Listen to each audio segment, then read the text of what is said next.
দিলীপ ঘোষকে সতর্ক করল নির্বাচন কমিশন। মমতা বন্দ্যোপাধ্যায় সম্পর্কে কুরুচিকর মন্তব্যে সতর্ক বার্তা। এর আগে দিলীপ ঘোষকে শো কজ করে নির্বাচন কমিশন। দলীয় নেতাদের সতর্ক করুন, বিজেপি সর্বভারতীয় সভাপতি জেপি নাড্ডাকে নির্দেশ দিল নির্বাচন কমিশন। দিলীপ ঘোষ ঠিক কি বলেছিলেন শোনাই একবার। দিদি গিয়ে গোয়াতে বলেন আমি গোয়ার মেয়ে, ত্রিপুরা আমি ত্রিপুরার মেয়ে। বাপ তো ঠিক করুন, যাত্রার মেয়ে হওয়া ঠিক না। শুনলেন দিলীপ ঘোষ ঠিক কি বলেছিলেন, আর এরপরেই পদক্ষেপ। জ্যোতির্ময় আমাদের সঙ্গে রয়েছেন, আমাদের সহকর্মী জ্যোতির্ময়। দেখো, অত্যন্ত গুরুত্বপূর্ণ ডেভেলপমেন্ট। দিলীপ ঘোষের বেফাস মন্তব্যের জেরে জাতীয় নির্বাচন কমিশনের কড়া চিঠি গেল বিজেপির সর্বভারতীয় সভাপতি জেপি নাড্ডার কাছে। জেপি নাড্ডার কাছে চিঠি দিয়ে জানানো হয়েছে দিলীপ ঘোষের এই মন্তব্যের পুনরাবৃত্তি যেন দেশের অন্য কোথাও না ঘটে, তার জন্য বিজেপির সব স্তরের নেতা কর্মীদের সতর্ক করতে হবে এবং সতর্ক বার্তা দিয়ে নির্দেশিকা জারি করতে হবে বিজেপি সর্বভারতীয় সভাপতি জেপি নাড্ডাকে। তাকে নির্দেশ দেওয়া হয়েছে দ্রুত দলের সব স্তরের নেতাদের জন্য তিনি যেন গাইডলাইন বা নির্দেশিকা জারি করেন, এবং এই নির্দেশিকা কি হবে তাও একটি 4 পাতার নোটে সুনির্দিষ্টভাবে জানিয়ে দিয়েছে নির্বাচন কমিশন। দিলীপ ঘোষ যে মন্তব্য করেছেন গত 26শে মার্চ প্রথম অল ইন্ডিয়া তৃণমূল কংগ্রেস সে বিষয়ে তারা নির্বাচন কমিশনের কাছে অভিযোগ দায়ের করেন।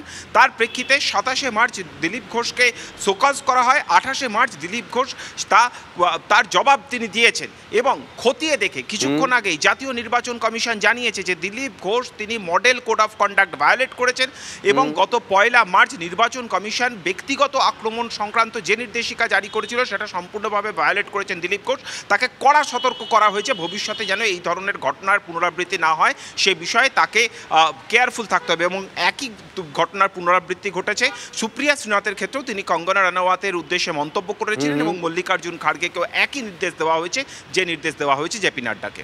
সঙ্গে থাকো জ্যোতির্ময়। টেলিফোন আমাদের সঙ্গে রয়েছেন তৃণমূল কংগ্রেস মুখপাত্র অরূপ চক্রবর্তী। অরূপদা, শুভজিৎ রয়েছে। অরূপদা, আপনি তো নিশ্চয়ই কিছুটা শুনেছেন, দিলীপ ঘোষকে সতর্ক করেছে নির্বাচন কমিশন। পাশাপাশি বড় খবর এটাই, বিজেপির সর্বভারতীয় সভাপতি জেপি নাড্ডাকে নির্দেশ দিয়েছে কমিশন যে দলীয় নেতাদেরকে সতর্ক করুন। দেখছেন কিভাবে বিষয়টা? প্রথম কথা, নির্বাচন কমিশনার রাজীব কুমার যেদিনকে প্রেস কনফারেন্স করেছিলেন তিনি বলেছিলেন এর বিরুদ্ধে ব্যবস্থা নেবেন, প্রয়োজনীয় প্রার্থীপদ বাতিল করা হবে। দিলীপ ঘোষ যে একবার করেছেন এটা নয়, রিপিটেড অফেন্ডার। আমরা দর্শন ভাষায় বলছি, মুখ্যমন্ত্রীর পিতৃ পরিচয় নিয়ে যে কুৎসিত মন্তব্য করেছেন তার থেকে তো তিনি শিক্ষা নেননি। গতকালকে পর্যন্ত মুখ্যমন্ত্রীর আঘাত নিয়ে আবার নোংরা মন্তব্য করেছেন। দিলীপ ঘোষকে অবিলম্বে সতর্ক নয়, দিলীপ ঘোষকে নির্বাচনী প্রক্রিয়া থেকে বের করে দিতে হবে এই ধরনের মানুষ সংসদে গেলে। কারণ আমরা পার্লামেন্টে দেখেছি তাহলে বিজেপির নেতারই চাই। এর আগে রমেশ বিদুরিকে দানিশালী সম্পর্কে যে কুৎসিত মন্তব্য পার্লামেন্টে করতে দেখেছিলাম, তিনি সংখ্যালঘু বলে তাকে বলা হয়েছিল এ ভাউরে কাটুরে, এবং গোটা ট্রেজারি বেঞ্চ হাততালিকে সেই মন্তব্যকে সমর্থন করেছিল।